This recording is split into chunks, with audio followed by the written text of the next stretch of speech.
Hey guys, this is Will at Third and Long. Today we are going to be breaking down the Week 3 NFL 2023 football games, who's going to win, who's going to lose, and what we predict the final scores will be. Hit that like button and subscribe, and let's get started. Thursday night, we have the Giants at the 49ers. Now, the San Francisco 49ers have probably looked like the best team in the country so far on both sides of the ball, on offense, defense, special teams. Brock Purdy playing well. He's not costing them the game. McCaffrey, as of right now, is probably the best running back in football. Now, the Giants, really bad week 1. They did rebound last week. Daniel Jones actually played pretty dang well, bringing them back to win the game. So the 49ers are 2-0. Giants are 1-1. What I will say here is the Giants will be without Saquon Barkley. That's a big hit. That will definitely hurt Daniel Jones.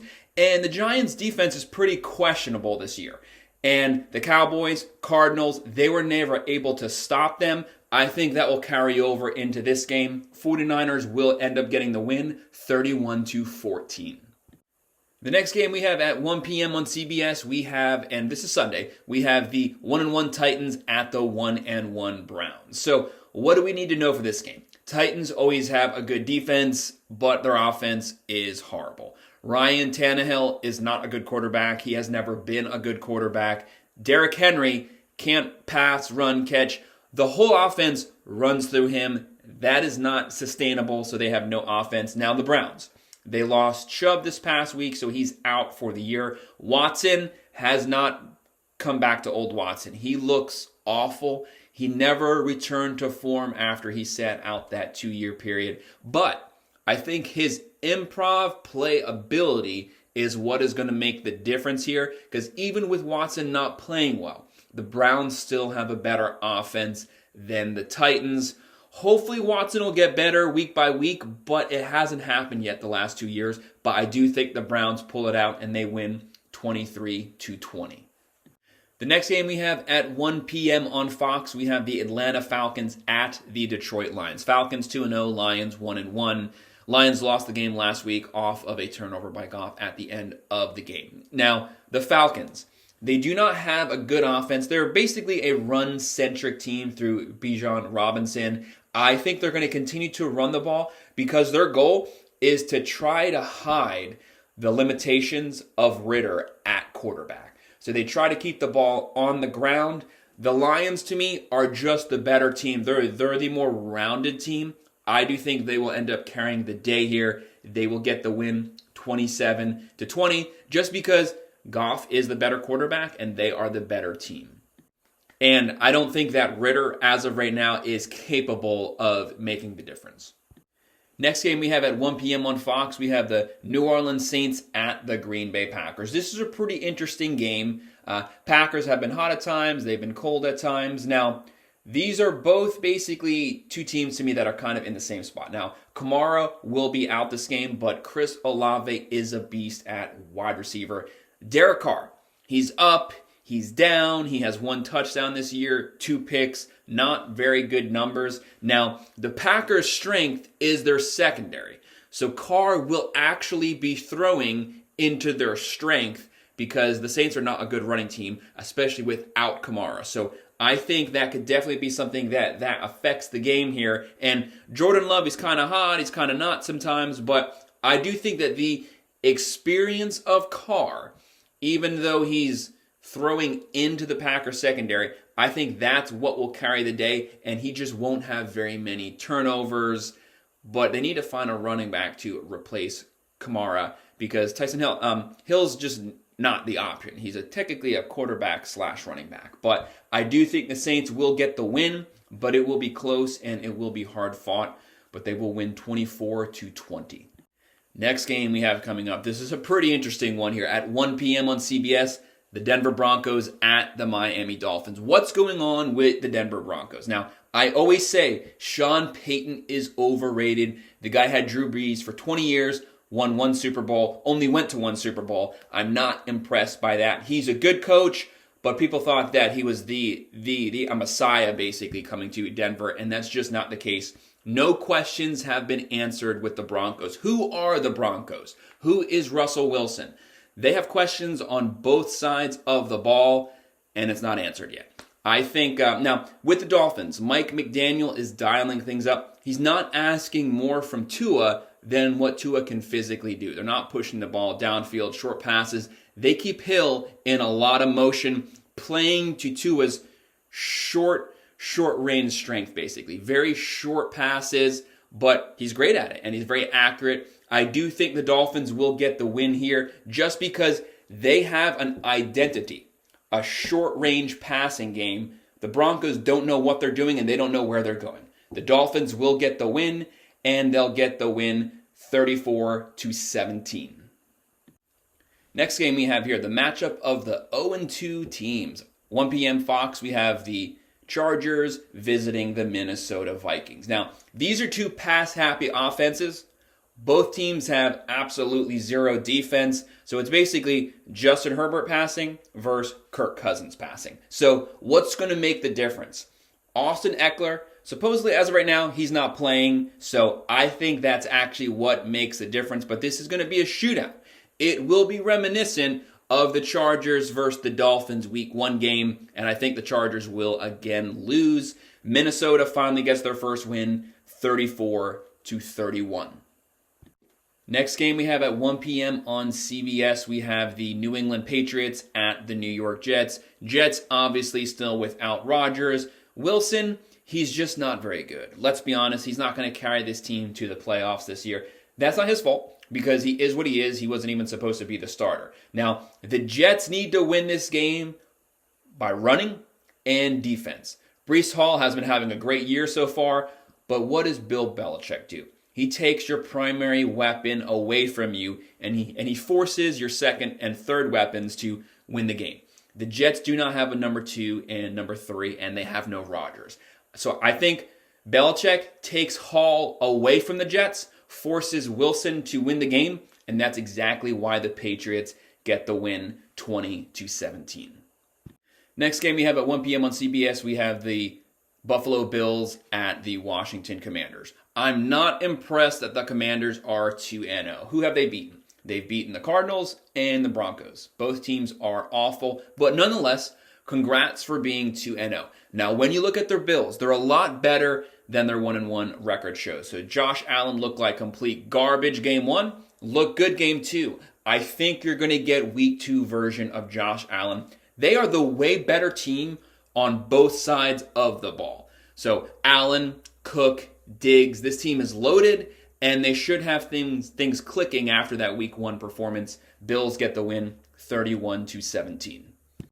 Next game we have 1 p.m. on Fox. We have the Houston Texans 0-2 at the Jaguars 1-1. What was that game from the Jaguars last week? 9 points at home versus the Chiefs. So Lawrence looked awful week 2, but let's be honest. The Jags are the way better team than the Texans.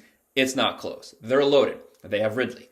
They have Lawrence. They have Etienne Jr. They have quarterback play, running back play, wide receiver play. They have a decent defense. I think that's what's going to make the difference here. Houston, Stroud is not having a bad year for a rookie. He's actually probably having one of the better years. But the Texans are one of the worst teams in the country. They will definitely have a top 5 pick next year. Jaguars are way better than they played last week. Don't hold last week against them going forward. Jaguars get the win. They get the win 30-20. Next game we have at 1 p.m. on CBS, we have the Colts visiting the 2-0 Ravens. So who are the Colts this weekend? They won't have Anthony Richardson. They won't have Jonathan Taylor. So who do they have? They basically have Gardner Minshew, who will be starting. Now, he's one of the better backups in the country. Do not underestimate Minshew, but that's all they have. So Minshew is not going to get the win here versus the Ravens. The Ravens are a stacked team. The offense hasn't been fully clicking, but they're way better than their record or their performance shows so far during this year. They have Dobbins out, but they have Edwards still. They have Pittman Jr. They have Mark Andrews was back this past weekend. So I definitely think the Ravens will get the win versus the Colts just because everyone's hurt on the Colts. So the Ravens get the win 30-17. Next game we have at 4:05 on CBS. We have the Carolina Panthers at 0-2 versus the Seahawks at 1-1. Seahawks did awful week 1, did a lot better week 2.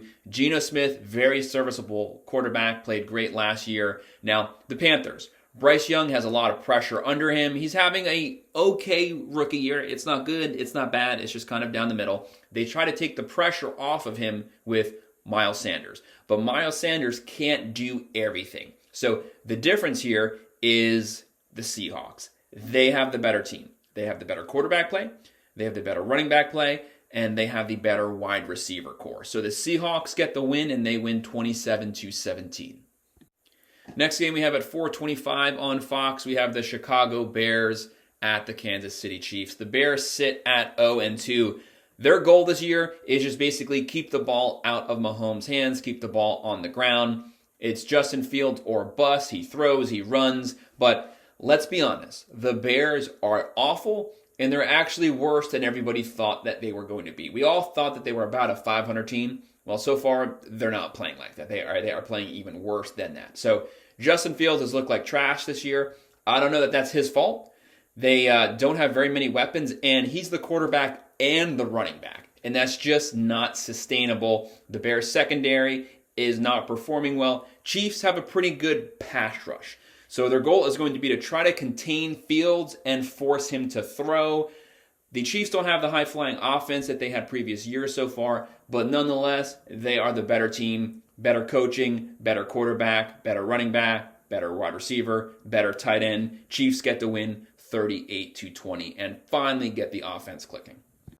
Next game we have at 4:25 on Fox. We have the 2-0 Dallas Cowboys at the Arizona Cardinals. The Cardinals are in competition for worst team in the country. They're all competing for that number 1 pick next year for potentially Caleb Williams. Cowboys are very, very conservative on offense these days. They don't ask much from Dak Prescott. They've won 70-10 the last 2 games. So they've only given up 5 points a game, but they're scoring 35 points, just basically due to defense and special teams and always getting a short field on offense. Cardinals are not good. What do they have? They have Josh Dobbs, they have James Conner. So they're definitely not going to win this game versus the Dallas Cowboys defense. Dallas wins 31-13.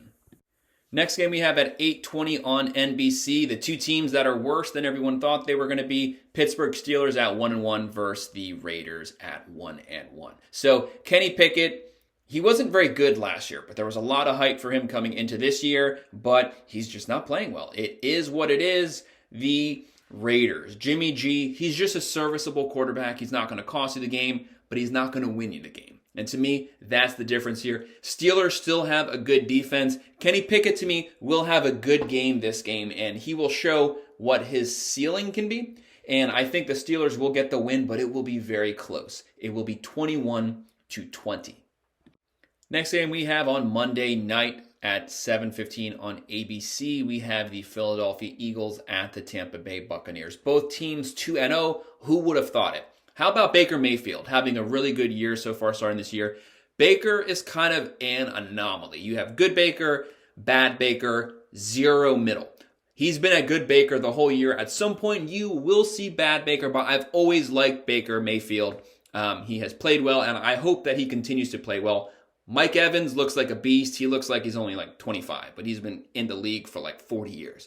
But anyways, the Eagles will have the work cut out for them because the Buccaneers actually have a pretty decent defense and they have a pretty good pass rush. So there's going to be a lot of pressure on Jalen Hurts, but I think the Eagles control the game due to the ground game, due to Swift, due to Hurts scrambling for first downs, and I think that's going to get them the win, but it will be a very close game. Eagles win 24-20. Next game we have at 8:15 on ESPN. We have the Los Angeles Rams at 1-1 versus the Cincinnati Bengals at 0-2. The Bengals are 0-2, and Joe Burrow is probably not going to play Monday. So who's playing? Jake Browning.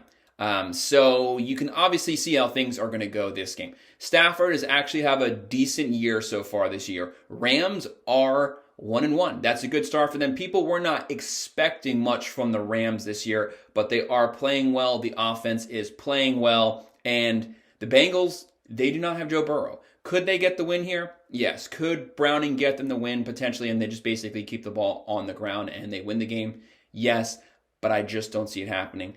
Sean McVay smells blood. They caught the Bengals without Burrow, and they're going to take advantage of that. Rams win 27-23. So that's my breakdown of the Week 3 NFL games for this year. Who wins, who loses. Hit that like button and subscribe. Thanks.